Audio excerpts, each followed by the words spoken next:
The brain processes nearly 10,000 visual and oral cues per minute. As first impressions stick, make the customer see your business in the right way. Funky Vibes can ensure your vibes attract the right tribe with their marketing expertise, graphic design, bespoke websites, and social media packages. For more information or a no-commitment initial consultation, simply email your tribe at funkyvibe.co.uk. You're listening to Go Fish, exclusively on the Pod Station.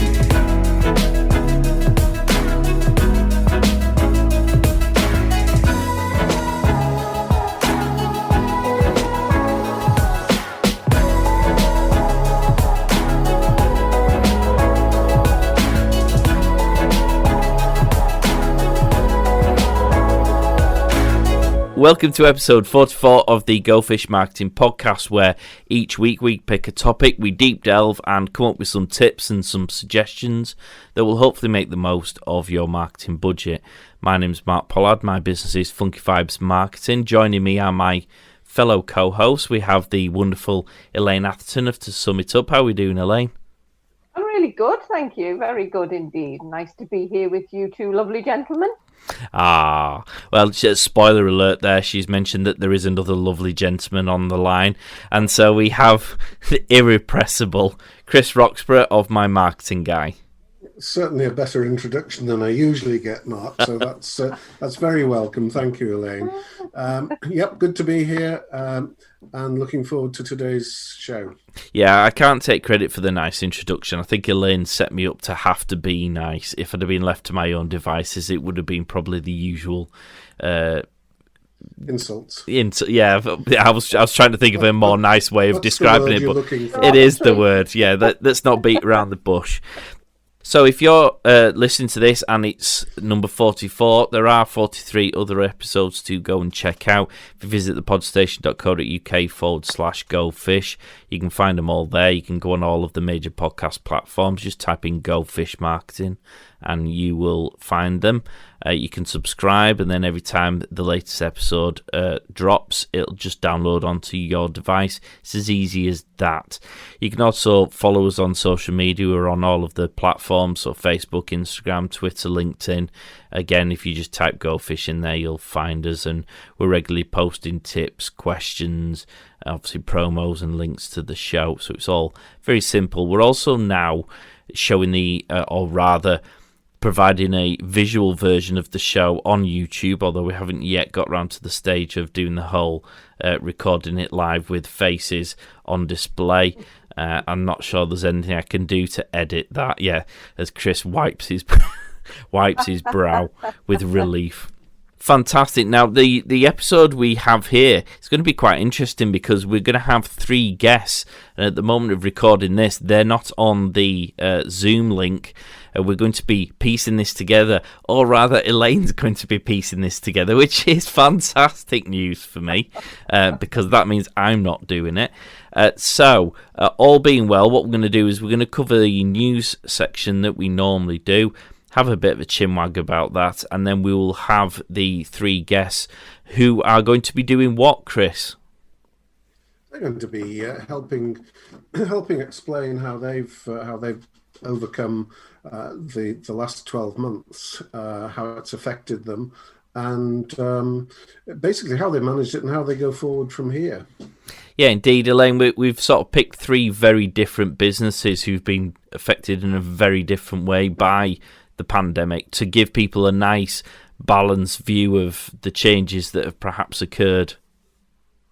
Yeah, I think it's a really good thing to do, isn't it, for business owners listening, to be able to hear that for some of the people who've been on the same journey as them, and equally some who haven't, and how did they do it differently, and what they're going to do from here on in. Because, without question, all of this has impacted people in different ways, hasn't it? So I think it's going to be I'm really looking forward to hearing from them on how they sort of navigated it all and what worked and what didn't. And hopefully one of those three will sound relevant or close to what you do, and therefore you can perhaps adapt some of the things that they've found useful. So before we get to that, of course, we have our news section. Now, Mr. Roxburgh, you're in charge of news this week. What wonderful nuggets have you got for us today? Well, I regard myself as being quite lucky this week, because we have seen this week one of the biggest and most effective brand awareness operations that I've possibly seen in my lifetime. And I'm talking about Meghan and Harry being interviewed by Oprah. They drew, whatever you think about Meghan and Harry, and they are a bit like Marmite, they divide opinion, but if they divide the current viewership of that program, 50 million, if they divide opinion equally, then that's 25 million positive people who feel positive about them, who will be looking out for their brand when it comes along, the brand being Archwell, I think it's called. See, I know it already. It's an amazing. I know it wasn't intended to be the launch of a company, but we're more aware of these two than ever before. So that will press buttons when we read about them, and this relates back to if you're starting your company up, or indeed if it's Mark or Elaine or I, creating as high a profile as we possibly can within our abilities of social media, of email marketing and everything else. It's keeping the profile high to be the one that's top of mind when you have that particular need. Take a tip out of Harry and Meghan's book. You probably won't get on Oprah, but keep your branding as high as you possibly can, especially as we're now gradually coming out of the lockdown. I mean, it's difficult to... the branding of the two, I suppose, has to be taken in two forms, doesn't it? You've, of course, got the personalities in the individuals themselves, and then you've obviously got the business element. And obviously this company, one assumes, is going to largely take over the commercial aspects of their personalities, because they are obviously a celebrity in their own right, and so you've almost got two brands, really, haven't you? You've got the individual and now this company. I think we'll begin to find that they're synonymous with one another, though. You know, I think you'd like to think that the name Mark Pollard was synonymous with Funky Vibes. Would you not? Yeah, why not? Yorkshire, synonymous with Yorkshire. But of course, I mean, it's a lot more difficult for someone like me to have my name synonymous with anything, because unless you actually know me, no one cares. Whereas, obviously, they are such a huge celebrity, you will know who they are as well, won't you? The point that I'm trying to make, Mark, and obviously making it incredibly badly, is that branding is all important no matter what the scale of the company. So if you're a one-man band like myself, it's just as important to stay in the consciousness of my target market. Now, my target market and theirs is vastly different, but the principle is the same. Stay as high profile as you can within your own orbit. And Elena, I'm just looking at the Archwell website and thinking, I wish I'd quoted them because I could have done a better job. We've got as topics, we've got Archwell Foundation, which presumably will form the charity version, Archwell Audios, which is going to be programs that are uplifting and entertaining of audiences around the world, and then Archwell Productions, which is much the same, but obviously a creative partnership with Netflix, it would appear. So they've clearly got a number of things, a number of plates they're going to be spinning in there now, separate from the Royals' life. This is them and their business and their life, and it's very much in tune with what they believe. So, you know, they will have obviously invested in the huge amount of support to get this right, because like most of us, we're all clear on who we help and who we're supporting and who our audience are. Well, that sometimes isn't clear at the start, but it does become clear. And, you know, they will have got a massive amount of guidance and support on that. So all their offerings should fit in synergy with their belief and their ethos and their mission and what they're trying to achieve. So, I don't think that for me, there isn't any surprises in that, because they've been very clear on they want to make the world a better place, haven't they? And that's everything they're doing is geared towards that. I think their brand is becoming clearer every time we hear from them. And good luck to him. I liked her in Suits. She was good in that programme. I don't know her from anything else. With 22 million UK users, LinkedIn offers a fabulous opportunity to find your ideal clients and to stay ahead of your competition. But what do these future clients currently find when they visit your profile? First impressions count. So, are you proud of your fantastic profile because it is client ready and written with them in mind? Or do you look at it and wonder how you could do better because you are not generating leads? My Marketing Guy works with those who want to take advantage of the amazing potential offered by LinkedIn. So, for more details, please email guy@mymarketingguy.co.uk to arrange an initial consultation. Remember, your next client is on LinkedIn. Well, excellent. That was a great news story. We should now move on to our guests. So, moving on to the main section of the show, where we're going to take a trip down memory lane. Of course, for the last 12 months, we've all been locked in our homes for a worldwide pandemic. And as a result of which, businesses have been very much affected differently depending upon what your industry is, whether you've been allowed to be open, whether you work out and about, and whether you're able to do it socially distanced, etc.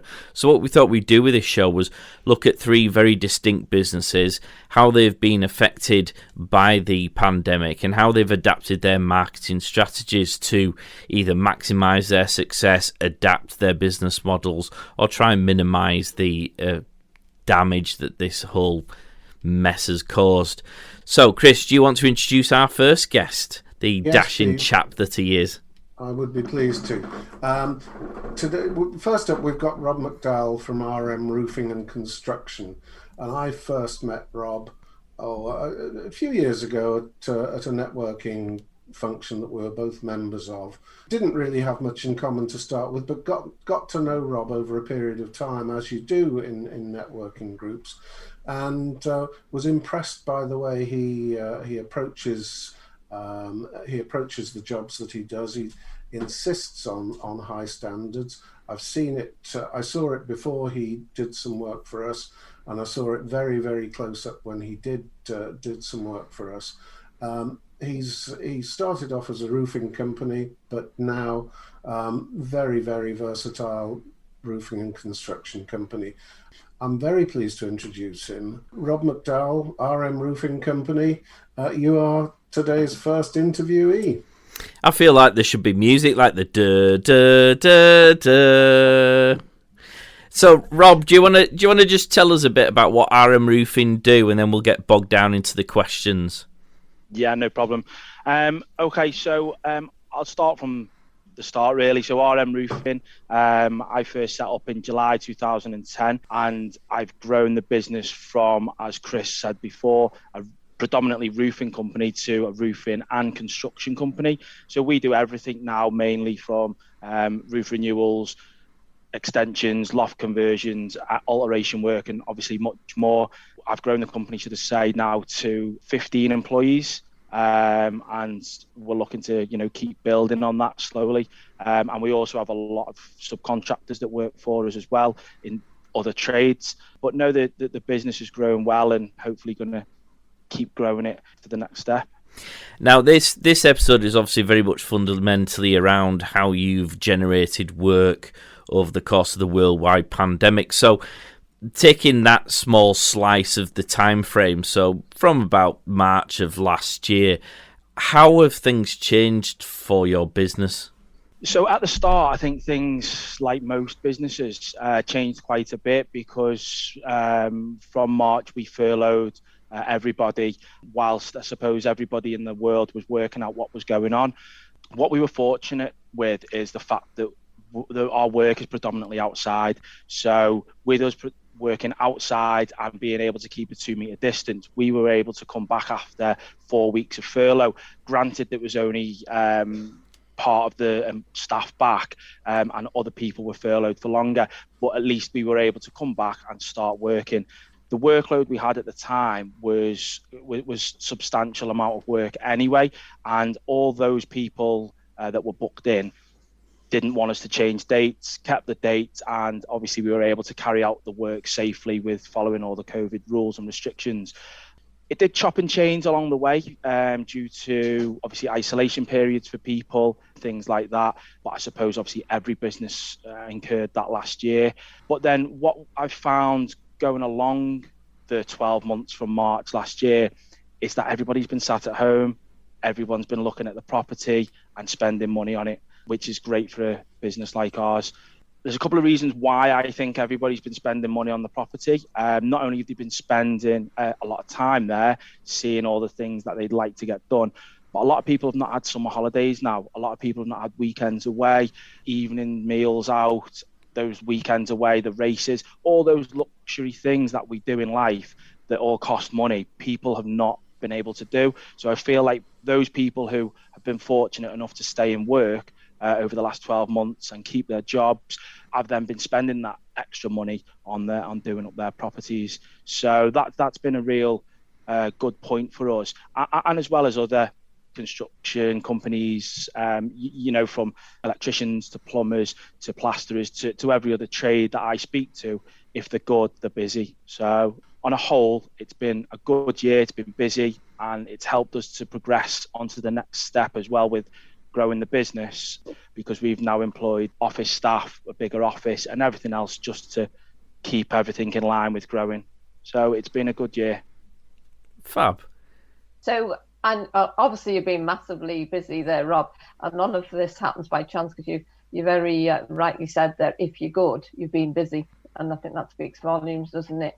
So alongside of that, what marketing have you done then over these last months? What did you focus on?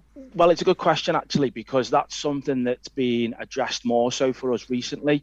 As I said previously, coming into March last year, coming into the lockdown and the pandemic, we already had a lot of work booked in, so that didn't change for us. And, we were lucky enough that people didn't cancel their jobs. Up to that point, we weren't actively advertising. The majority of our work was through recommendation, which is still where the majority of our work comes from. And we find, it's definitely the best way to get work, do a good job for a good price and keep the good recommendations. But because in turn, and I said before, how busy we've got, office staff, etc., to grow the business, we wanted to push a bit more and try and get those extra few sales, if you like. So what we have done now is we've got Chris Roxburgh, who does our social media for us across all platforms, and he's now pushing more social media side for us to try and generate more leads, more work, and just keep the business growing. What the question you asked about, obviously, advertising for the last 12 months, I'd say other than seeing the vans around, seeing the signs out, which are another good way for advertising, the good thing for us, we've done a loft conversion last year up in West Kirby on quite a busy street. We had a sign on there, and the amount of work that we hopefully or potentially have got from that, we've got a lot of jobs with pricing at the moment, will be great. And that's literally from having a sign advertising on a street, people seeing the job and seeing the quality of the job. Yeah, no, wonderful. I think that's the thing, isn't it? People don't always really take or put so much value, should I say, on the fact that a sign, you're doing a job and there's a sign there and people are walking past thinking, oh God, I need to know that. They take a photograph of the sign because they think, when I need that job doing, I'll go to that person. And you're quite obviously exposed visually, aren't you? Because people can see the work you do, which is great, isn't it? Yeah, definitely. I mean, when you've got a scaffold around somebody's house for 8 weeks on a loft conversion, it is quite stand out, especially, if you've got a sign on there.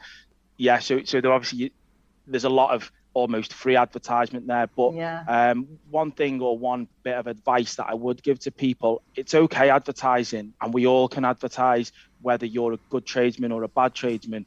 We can all pay money to advertise. What we can't all pay money for is those good quality recommendations from people who have had work done by yourself. I'm sure people have seen on our social media recently, unfortunately, there was a customer who'd paid a lot of money to have a roof done, and basically the roof was awful. So we've had to strip it off, redo all the roof for them, do it all properly, and the customers had to pay for that again. She found that company through advertisements, which again, is what we were all looking to do. But she didn't do a background work on it, unfortunately. So just because she could see a sign or see, things on Facebook, you also need to do your research on that business, whether it's an electrician, a roofer, an extension. I always think no matter the size of the job, if you get good recommendations, do a bit of background work on the company, then, you're always going in the right direction with that. Yeah, absolutely right. And there are legal requirements in terms of insurance that I know you have, Rob, but it's not always the case, is it, with everyone? And I don't suppose many customers actually ask you, do they? And perhaps they should. As a company, as a limited company, we're legally obliged to have employees insurance, public liability insurance. Some of the things that as a company that you should legally have, we have all that, especially with the bigger jobs. When customers do ask for those certificates, we're more than happy to show them because we're legally obliged to. On some of the smaller jobs, you're right, people don't ask that. They won't ask the question. Maybe they feel embarrassed to, but they've got every right to. If they've got a company coming and working on their property, they've got every right to ask for those insurance details, for the business details, or whatever it is that's going to make them feel secure and happy about having the work done. And a point you touched on there with, at the moment, a lot of health and safety stuff is things that get passed by, unfortunately, on jobs. And I get that it's down to money, but unfortunately there's too many companies out there or customers willing to risk other people's safety to save money. And it's not right, but I think that some people don't see the implications of what could happen. And fortunately for us, we don't work like that, because I'd never expect to put my employees under any unsafe circumstances. No. As we look to work our way out of the lockdown, do you see the way in which you're marketing your business having to change? Do you think the demand for your services is going to change? You mentioned before that people have largely been locked away in their home and they haven't been able to spend their money. That's obviously going to alter when people get back to work and when people are able to, say, travel abroad, etc. So are you taking steps now to preempt those changes? And if so, what kind of things are running through your brain at the minute? I can't tell you what's running through my brain. We'll be here all day. But with regards to planning, take me long. But with regards to planning forward, I think that's why getting Chris on board for doing the social media aspect of things it is a big part of that, because whilst we're in a good position, a good place, it's ideal time now to push on again. In my opinion, only in my opinion, I think there's going to be a big dip in the construction industry, because when people finally do get let out, let's say, and they can go on holiday, they can go on weekends away, go to the races, do all those things, the luxurious things that we like to do, a lot of people are going to stop spending money on the property. So I think at some point there's going to be a dip. How it will affect us personally, I don't know yet, but I'd like to think that at the moment, looking forward with our advertising, our recommendations, all the work we're doing and everything else that comes in as the whole package, that we'll be in a very good position going forward, with no matter what happens. Fantastic. Well, it's always nice to hear a positive story from lockdown, because a lot of the times all you hear is the sad stuff. Yeah, and unfortunately, I've got people and friends who I know who've been worried about the jobs, worried about losing their jobs, or they've been furloughed, not earning as much money as they would normally do and whatnot. So I can see it out there from my own personal experience, but I think most people now can see the light at the end of the tunnel with it, and I think everybody's kind of working on now to keep going and hopefully get out of it positively. Fab. That's a good way to start the show, with a nice positive lockdown story, isn't it? We feel all warm and fuzzy inside, don't we? Yeah. 10 minutes, 10 days, 10 actions is brought to you by 2 Sum It Up. Expert sales tips and advice provided in a structured, bite-sized way for only £97. Learn how to improve your processes with 10-minute podcasts provided each day for 10 days, which you can listen to from the comfort of your own home, office, or whilst out and about. For more information, visit 2summitup.co.uk/10-actions. Very excitingly, by the power of editing, we now have our second guest. It's almost as though she was sitting waiting for Rob to finish doing his bit, and lo and behold, we have our second guest. So, Elaine, do you want to introduce our second guest? I will indeed, and it's the very lovely Sarah White, and Sarah is a photographer, and in particular, you're into branding, aren't you? Personal branding. So obviously, massively a synergy for what we talk about on here as well in our shows. So it's lovely to have you here, Sarah. So I'll pass you back to Mark, and and he'll ask you a little bit more, and then we'll dig into the questions. Yeah, Sarah, do you want to just tell us a bit about what you do, what your business does, before we get stuck into the boilerplate questions? Sure. As Elaine says, I'm a personal branding photography specialist. So I work with kind of business owners to make sure they've got the images that they need to tell their story, get across their messages, and really kind of help people to get to know them. I'm really all about giving people the encouragement to feel confident about being the face of their brand and letting everyone get to know what they're all about and what they do through images. Fab. I have to say, photography is one of those areas where I've always enviously stood on the sidelines and thought, wow, that's a cool job. You're in my cool category, Sarah. If you spent a day with me, you'd realise it's not that cool. Well, before she destroys my myth, before the you shouldn't meet your hero thing legitimately kicks in, Elaine, do you want to ask Sarah your first question? I will indeed. So obviously there's no hiding from what's been going on the last 12 months, is there? So what impact has COVID had on your business, Sarah? Well, obviously, I mean, it's been huge. I haven't been able to do a lot of the face-to-face work that I would have done ordinarily. I think because I work with businesses, the kind of legal side of it has been a little bit hazy. I think technically I have been allowed to do face-to-face shoots because it's work that I couldn't do from home and it's work for my clients. But I took the decision, certainly for the biggest lockdowns, that I didn't do the face-to-face. And also my kids were home as well, so that was another added element that makes life more complicated. So yeah, it's had a big impact on what I've been able to do and how I've been able to work with people face-to-face. And what kind of changes have you made to adapt to those restrictions that have been placed?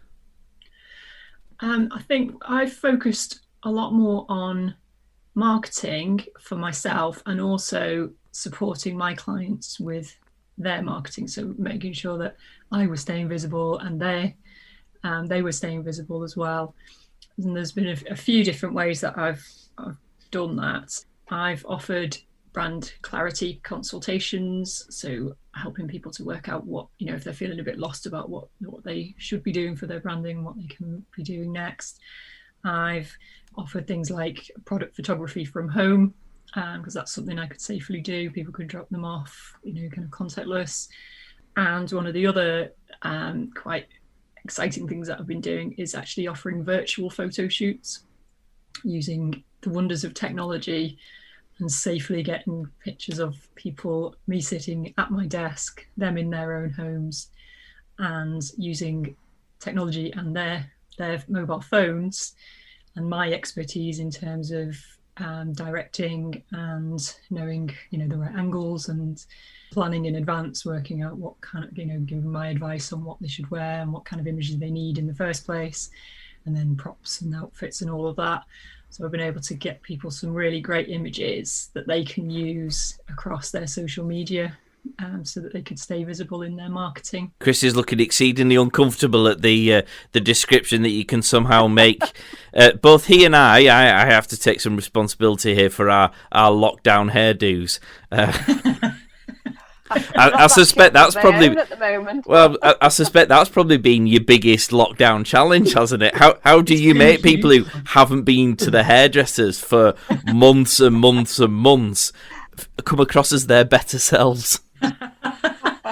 Yeah, it has been an issue. There's definitely been people who've said no to the virtual shoots because they're holding off until the hairdressers open now because that's the main stumbling block. And is this men or women, Sarah, or both?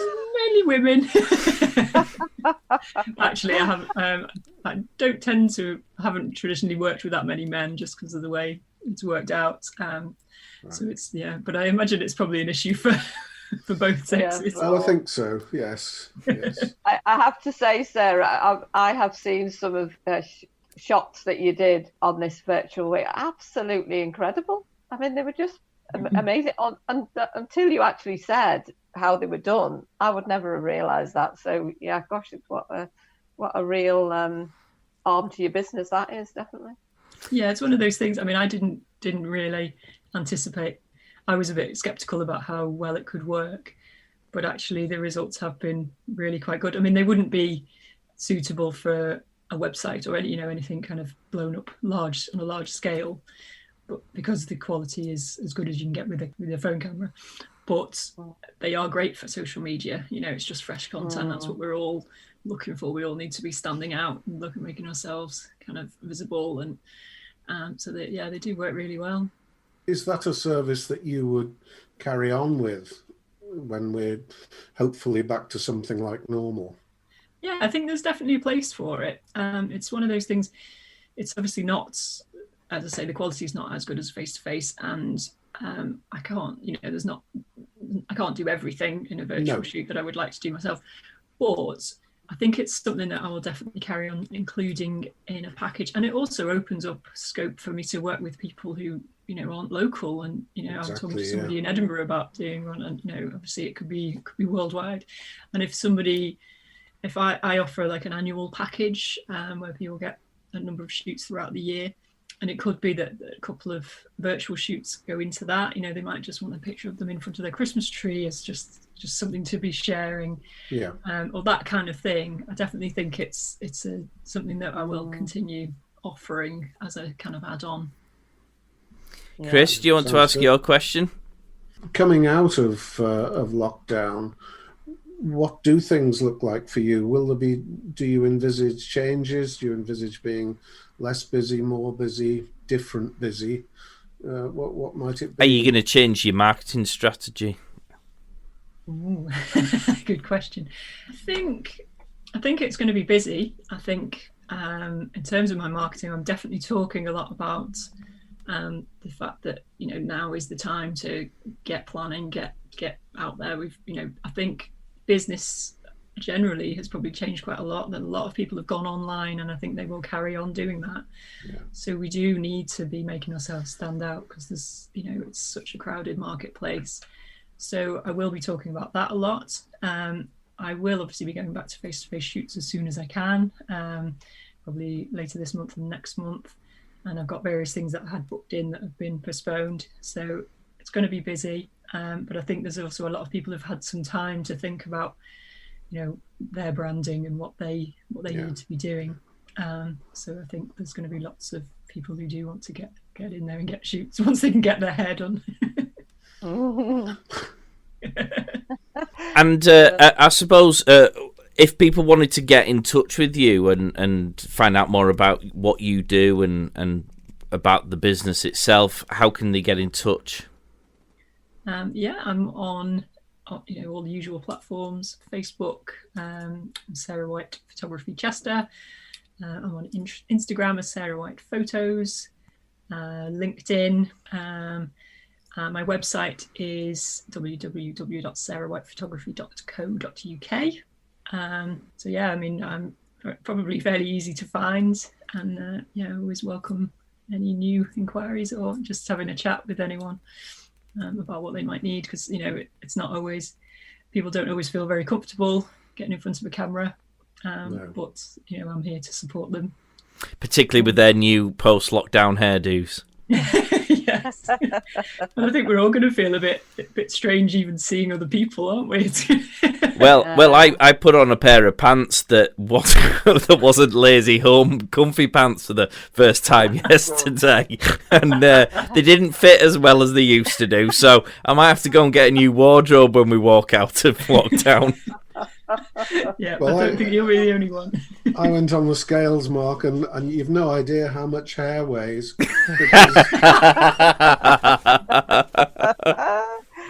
Very good. Well, thank you very much for joining us, Sarah. That's been fantastic. Oh, thank you for inviting me. It's good to see you, Sarah. Thank you. Bye. Thank you. Bye. Right, so fantastic. We've had 3 amazing guests there. I did forget to ask Rob for his contact information, so we will stick those in the show notes if anyone does want to get in touch or find out more about what Rob does. The same goes for Sarah. So, yeah, hopefully one of our guests' stories will have struck a chord with you and your business, and if so, then maybe it's given you some ideas. And if you fundamentally get stuck on what to do next, then how can they get in touch with you, Elaine? Well, you can find me on my website, which is tosummitup.com, and it will be an all-singing new snazzy website very shortly, which is very exciting, done by the very lovely Mark Pollard here himself. I'm excited about that. You'll also find me on LinkedIn, which is Elaine Atherton, and they're the 2 best places to find me, really. But yeah. Fantastic, and much the same as To Sum It Up with 2 M's in the middle, Mr. Roxburgh, how can they get in touch with you? Well, obviously it's not 2 M's in the middle, but it is 2 G's in the middle of Guy at mymarketingguy.co.uk. That's the email address, or simpler possibly, my name's Chris Roxburgh, and that is Roxburgh, as in Edinburgh, not as in Borough of Wirral, as I seem to get.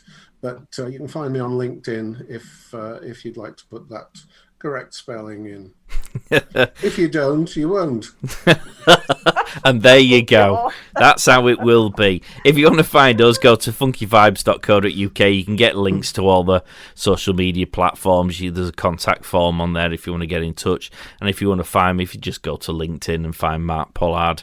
I'm the very handsome chap with the pre-lockdown haircut in my profile image, which may now be getting updated once I've spoken to Sarah, who probably will look at mine and go, yes, we need to change that, sir.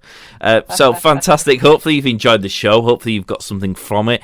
Give us a review on the platform you use to listen to the show. It'd be much appreciated. If you want to get in touch, it's gofish@thepodstation.co.uk or contact us through the social medias. Thank you very much for your help, guys. It's been another great show, I think. Yeah, always good to be here. Hope you enjoyed it too, and we'll check you next time. Bye, guys. All the best. Get social at go_fish marketing on Instagram, Facebook, and Twitter.